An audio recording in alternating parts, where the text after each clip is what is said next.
중국 홍다그룹이 파산을 했고 이것이 제2의 리먼 브라더스 사태가 될 것이다. 이런 이야기들이 나오고 있는데 리먼 브라더스 사태까지는 아니더라도 우리나라에 미칠 영향은 다르죠. 예를 들어서 미국은 세계적으로 영향을 미친다면 중국도 세계적으로 영향을 미치겠지만 특별히 더 영향을 미치는 나라들이 있겠죠. 그중 하나가 우리나라이고 리먼 브라더스 사태에 대한 설명, 그 다음에 홍다 파산이 우리나라에 미칠 영향, 이런 것들을 한번 이야기를 해봐야 되겠죠. 홍다그룹이 지금 챕터 15 파산 보호 신청을 했다. 이게 홍다그룹이 어느 정도냐? 중국의 2위 부동산 개발 그룹인데 챕터 15 뭐예요? 다른 국가에서 채무 재조정이 진행되더라도 미국 내 자산은 보호받을 수 있다. 즉 그러니까 파산은 했는데 남겨먹을 수 있는, 우리가 다 돌려주진 않겠다. 그러면요 사실 저렇게 큰 그룹 같은 경우는 디폴트가 나게 되면요 중국 같은 경우는 굉장히 많이 이어져 있죠. 기업끼리. 특히 저렇게 클 수 있었던 기업들은 어떤 기업들이다? 정부에서 밀어주지 않는 기업은 저렇게 클 수가 없습니다.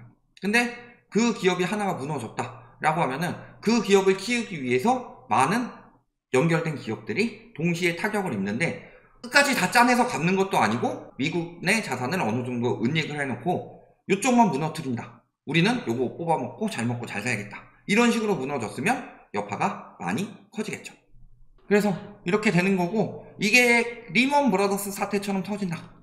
이런 이야기들이 나오는데 리먼 브라더스 사태에 대해서 잠깐 설명을 하자면요.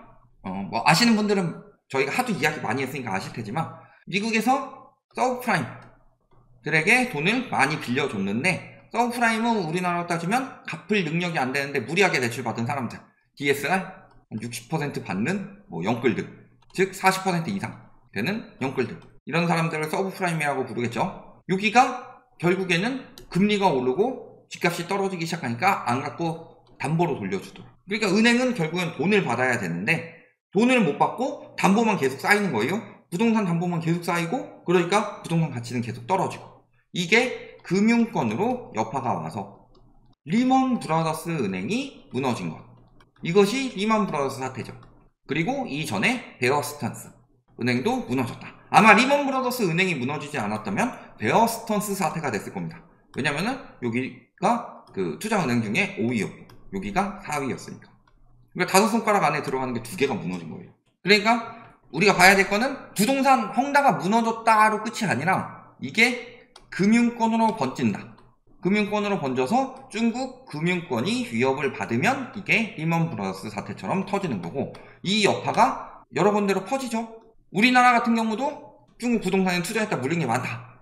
뭐 한 3천억 규모가 된다. 뭐 이런 식으로 이야기가 나오는 것들도 있고, 그런 것처럼 중국 무너지니까 중국으로 땡 이게 아니라 첫 번째는 중국 부동산이 무너지는, 금융권이 무너지는 여파에 따라서 우리나라 금융권도 당연히 타격을 입을 수밖에 없는 점. 두 번째는 아시아 쪽에 위험심리가 생기면서 외국인 자본이 빠졌을 때 생겨나는 점. 이런 거겠죠. 그리고 홍다뿐만이 아니라 문제는 홍다만 무너지면 끝이 아닌데 홍다가 2021년에 파산 위기, 디폴트 위기가 계속 나오다가 2년 버티다 지금 무너진 거예요. 그리고 제2의 홍다라고 하지만 사실은 여기가 더 크죠.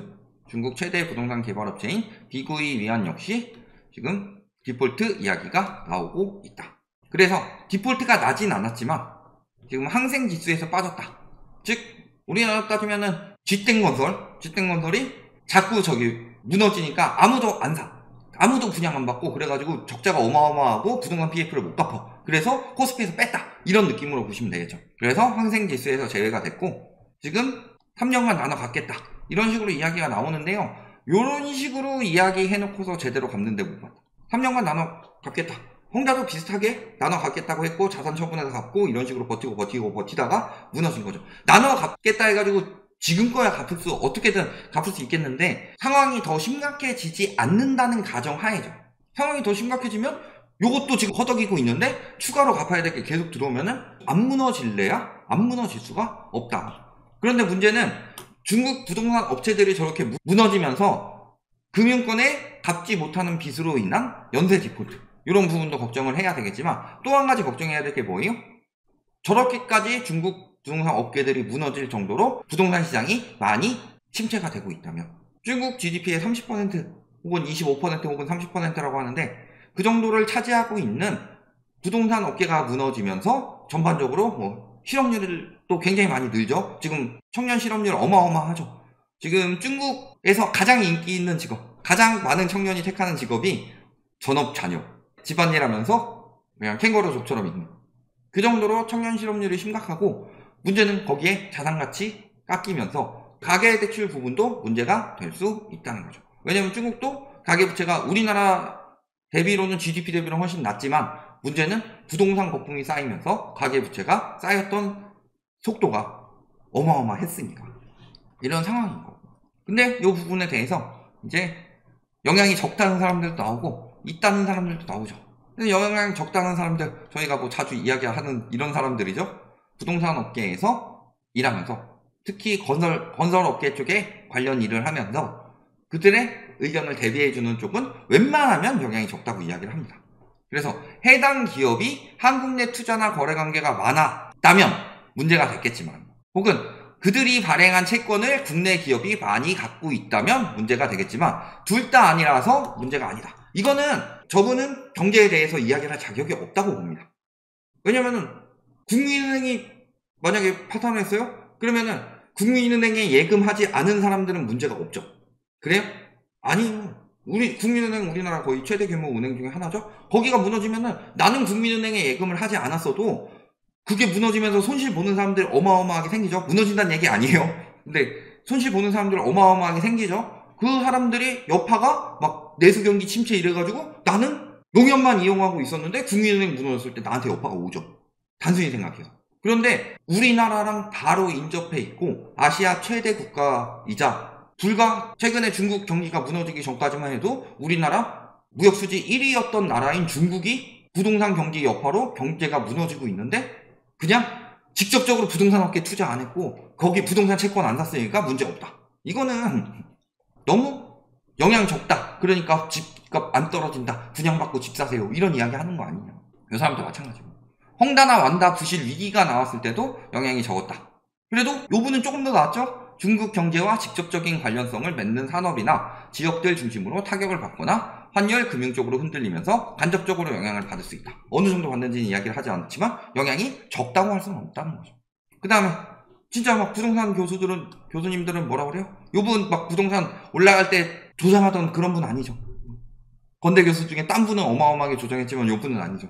그러니까 요 분은 뭐라 그래요? 금리를 낮추고 있는데도 잡히지 않고 디폴트해서 제2의 리먼 사태가 될 수도 있고, 중국 경제는 국내에 직간접 영향이 크니까 우리 부동산이나 거시경제 흐름에도 위축되는 영향이 충분히 있다. 그리고 심지어 이분은 집값 띄우는 분입니다. 이분은 굉장히 저희가 많이 이야기를 했던 분인데, 요분도 심지어는 요분도 중국 경제 나빠지면 어려움이 있을 수밖에 없다고 이야기를 하는데, 그리고 우리나라 부동산 시장은 중국 부동산 시장과 매우 유사하게 흘러갔기 때문에요. 빠지면 중국만 빠지진 않을 거다. 그리고 부동산만 영향이 아니죠. 늘 말씀드리면 부동산만 영향이 아니고, 지금 뭐 환율 1340원 돌파. 오늘 제가 아까 잠깐 언뜻 봤을 때 1343원까지 봤는데 지금은 얼마죠? 41원까지 떨어졌네요. 그러니까 1340원 돌파한 게 중국발 금융위기 쇼크다 라고 이야기를 하는데, 저희는 여러 가지에 대해서 이야기를 했습니다. 1340원대가 유지가 되는 건 중국발 금융위기 쇼크가 맞습니다. 왜냐면은 원래는 환율이 튀기 시작한 건요, 중국발 부동산 위기 쇼크가 터지기 전에 환율이 튀었어요. 근데 그때 환율이 왜 튀었느냐 말씀을 드렸지만, 오히려 미국에서 긴축을 종료한다 이런 시점이 되면은 자금이 빠져나간다 그랬죠. 그래서 자금이 빠져나갔는데, 그 다음에 미국은 오히려 금리 인상 이야기가 나와서 그러면은 미국 채권은 아직도 더 떨어질 수 있구나 라고 이야기를 하는데, 여기서 중국 리스크가 터지면서 떨어지지 않고 다시 계속 올라가게 된 이런 상황이 된 거죠. 중간에 잠깐 떨어졌던 거는 정부에서 스무징 오퍼레이션을 약간 했다. 그것이 중국과의 포착이 됐다. 이런 상황이었고, 그래서 환율 1340원이 문제가 아니라요, 다른 여파 봤을 때 이런 것들 보시면요, 지금 헝다, 비그이비앙 이런 것들이 워낙 떠서 그러지 국유기업 또 지금 채무 변제에 실패하고 있고, 그래서 연쇄 디폴트 이야기 나오고 있고요. 금리 인하 나왔는데 위안화 하락 부추기고 있고, 요 위안화가 떨어지게 되면은 우리나라도 당연히 여파가 나오고, 핵심적으로는 아시아 시장에 자금이 신뢰도가 떨어진다 라는 판단이 들면은 우리나라도 영향을 많이 받을 수밖에 없죠. 그런 상황인 거고. 근데 우리나라는 경제적으로 그런 걸 생각을 해야 돼요. 우리나라 상반기 때 무슨 이야기 많이 했어요? 상저하고. 정부 하는 입을 모아서 상저하고다. 상반기에는 좀 저조해도 하반기에는 올라갈 것이다. 경제가. 이런 식으로 이야기를 했는데 여기서 이야기했던 게 리오프닝 영향, 그 다음에 반도체 등 IT 부진 완화, 그 다음에 소비 회복. 세 가지죠. 첫 번째, 중국 경기 살아난다. 두 번째, 반도체 시장 살아난다. 세 번째, 소비 회복. 요 세 가지를 이야기를 했는데 일단은 리오프닝은 맛이 갔다고 보시면 돼요. 리오프닝이 맛이 가니까 반도체도 안 살아나는 거예요. 반도체 수출이 1년 전보다 오히려 25% 감소했습니다. 하반기 때. 그 다음에 내수 부진에서 기업 경기 악화되고 기업들 경영 애로사항으로 첫 번째는 불확실한 경기 상황, 그 다음에 두 번째가 내수 부진이다. 그래서 오히려 수출 죽어가고 있는데도 수출은 비전이 조금 올라갔는데 내수는 확 떨어졌다. 뭐 살아나는 게 없어요. 이 중에 여기서 중국이라도 살아나줘야지 그래도 상저하고 여파를 받는데, 그러니까 우리나라 경기 침체가 계속 예정이 되어 있는데 이게 왜 여파가 없냐. 그래놓고서 이제 와서 무슨 이야기하고 있어요? 탈중국이니까 다행이다. 탈중국이요, 좋은 뜻이 되려면요, 중국이 어마어마한 기술력을 가지고 있어. 우리나라가 그래서 중국에 의존해야만 했는데 우리나라가 그 기술력을 개발을 해서 탈중국을 한다. 이거는 굉장히 좋은 현상이에요. 그런데 반대죠. 우리나라가 좋은 기술을 가지고 있고 중국이 우리나라한테 의존을 해서 우리나라가 중국에 많이 팔아먹어서 많은 수익을 올렸다. 그런데 탈중국 해가지고 그 수익 올리는 게 끊겼다. 이게 어떻게 좋은 현상이에요. 그렇기 때문에 지금 영향이 크지 않다는, 영향이 크지 않다가 아니라 이미 중국 경제 안 좋은데 탈중국까지 해가지고 우리나라 경제가 굉장히 안 좋았는데 중국이 살아나면서 조금 효과를 보지 않을까 했는데 중국이 더 주고 가니까 효과는 더 안 좋게 나올 거다. 이런 상황인 것밖에 안 되죠. 이런 이야기가 또 나오고 있습니다. 중국발 부동산 위기에 금리 동결한다. 중국발 부동산 위기로 인해서 금리가 동결이 된다는 소리는요, 생각보다 우리나라 경기 침체가 더 심각해졌다는 소리입니다. 이거는 금리 동결했다고 자산 가치가 올라갈 상황이 아니다. 첫 번째. 그 다음에 두 번째 봤을 때 성장률 전망치 오히려 떨어진다고 그러죠. 그 다음에 두 번째로 보셔야 될 거는 경기 침체가 진행됐는데 원달러 환율 상승세가 동시에 일어난다. 그럼 동결을 해야 될까요? 인상을 해야 될까요? 원달러 환율 상승은 일단은 자금이 빠져나간 요인, 그 다음에 또 한 가지는 물가 상승을 부추깁니다. 근데 말씀을 드렸지만 경기 침체는요, 물가 잡고 경기는 나중에 살릴 수 있어요. 근데 경기를 살리겠다고 물가를 안 잡으면은 물가는 평생 못 잡는다. 그래서 과거에 볼커도 물가부터 잡고 경기를 살리기 시작한 거고, 결국에는 경기 침체보다는 물가 상승하는 걸 막아야 되는데 지금 물가가 올라갈 이유들이 산재에 있어요. 유가 올라가고 있죠. 식량 가격 올라가고 있죠. 식량 가격은 최근에 그 러시아 우크라이나에서 생겨나는 것도 있고, 그 다음에 최근에 인도에서도 수출이 어느 정도 막히면서 또 물가 상승을 부추기고 있다고 했죠. 이런 상황에서 원달러 환율까지 올라가 버린다. 이거 어마어마한 영향이에요. 이미 수입 수출입 물가는 올라가서 7월을 저점으로 8월부터 소비자 물가는 다시 올라갈 수밖에 없는 상황이에요. 그래서 여기서 이제 중국 경제 상황반 가동을 한다 라고 하죠. 금융 거시경제 당국이 모인 범정부 상황반을 꾸린다. 근데 말하는 건 뭐라 그래요? 미미한 것이라고 하는데 범정부 상황반을 꾸렸다는 것 자체가요, 그걸 생각을 하셔야 됩니다. 정부에서는 항상 위험 심리를 자극하지 않습니다. 예를 들어서 새마을금고 사태 저번에 터졌었죠? 새마을금고 사태 터졌는데 정부에서 새마을금고 위험한데 많습니다. 조심하세요. 이런 식으로 이야기했으면 뱅크런 연쇄적으로 터졌을 겁니다. 그러니까 정부에서 그러면 대처하기가 더 힘들어지죠. 그러니까 말은 안전하다 하면서 위험한 거니까 상황반을 꾸리는 거죠. 새마을금고 사태 때도 감당 가능한 수준이라고 하면서 상황반을 꾸려가지고 어떻게든 막았죠. 똑같은 거예요. 이거는 미미하다라고 이야기를 하는 건요, 모든 정치인 혹은 그 공인 어느 정도 수장급 되는 사람들은요, 말을 되게 정제돼서 합니다. 정제돼서 하기 때문에 이만큼의 위기가 요만큼밖에 보이지 않도록, 하지만 위기에 대한 경고는 충분히 하고 있죠. 그런 것처럼 항상 더 여파가 터지지 않도록 말을 그렇게 하는데, 문제는요, 그래서 어쩔 수 없다. 왜냐? 중국이 무너지면 우리나라가 똑같이 무너질 수밖에 없는 건요, 비슷하기 때문이에요. 2015년부터 2021년까지 GDP 대비 가계부채 비율이 23% 증가한 곳은 우리나라랑 중국밖에 없다. 다른 나라는 평균적으로 10% 정도밖에 증가하지 않았다. 2배 이상 증가했다. 그래서 독보적인 가계의 DSR을 가지고 있다. 이거는 우리나라가 중국보다 훨씬 더 심각하다. 이런 상황인 거고, 지금 신탁회사 이미 금융권으로 확산하고 있다고 합니다. 확산해서 중국에서 터지면은 금융권끼리도 어느 정도 묶여있는 여파, 그 다음에 아시아권에 있는 은행의 문제. 예를 들어서 91년에 일본 부동산 폭락할 때 우리나라도 폭락했습니다. 우리나라는 그때 경제위기가 오지 않았음에도. 이런 것들 여러 가지로 판단을 해보시면은 알겠지만, 괜히 중국 경제 상반이 가동된 게 아니고 괜히 거기에 무너지는 게 우리나라뿐만이 아니라 세계적으로 긴장하는 이유가 아니다.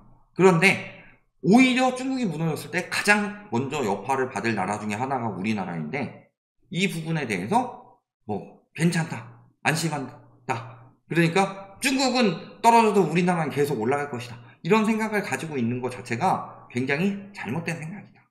이렇게 보시면 되겠습니다.